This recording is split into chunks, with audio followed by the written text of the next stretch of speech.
Halo semuanya, perkenalkan nama saya Ajeng Dianawati, NIM 1701581017. Saya dari Universitas Udayana, Bali.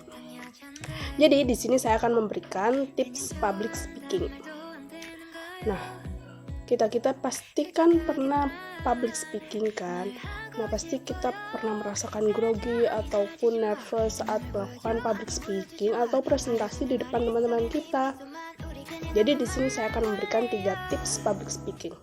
Yang pertama, dari gestur. Jadi gestur itu sangat penting, yaitu kenapa? Karena gestur merupakan visual kita ketika melakukan presentasi atau public speaking. Seperti tangan kita ataupun kaki kita.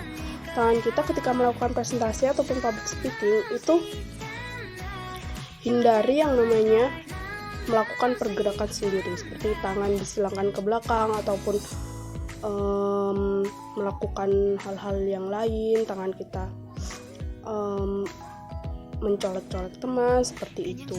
Dan juga kaki, ketika kaki kita melakukan public speaking, perhatikan juga biasanya ada yang melakukan pergerakan-pergerakan sendiri untuk menghilangkan nervous, biasanya ada yang seperti itu. Dan juga kita harus memperhatikan posisi kita ketika melakukan public speaking.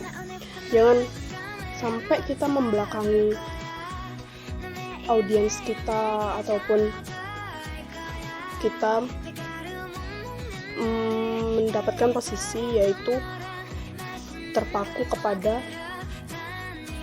PowerPoint, dan juga ketika kita membawa buku seperti itu. Yang kedua itu ada suara. Ya, suara merupakan salah satu faktor yang terpenting juga dalam public speaking ataupun presentasi. Kenapa? Karena ketika kita melakukan public speaking, suara kita juga perlu diatur seperti itu. Biasanya ada ketika melakukan public speaking tanpa sadar kita berteriak-teriak seperti itu. Dan juga biasanya ada yang suaranya kecil dan juga ada suaranya yang besar. Jadi seperti itu harus diperhatikan. Karena itu juga mempengaruhi audiens seperti itu. Dan yang ketiga itu ada kontak mata. Nah, kontak mata ini juga salah satu hal yang penting karena kenapa? Kita juga saling memberikan pengaruh kepada audiens kita.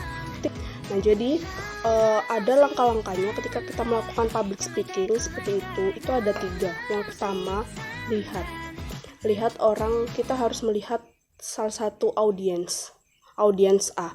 Nah, untuk yang kedua, kita kunci audiens A ini. Jadi kita melakukan mengunci pandangan kita kepada audiens A ini. Lalu yang ketiga itu tinggalkan. Setelah kita mengunci selama beberapa detik, lalu kita tinggalkan audiens A dan berpaling kepada audiens B.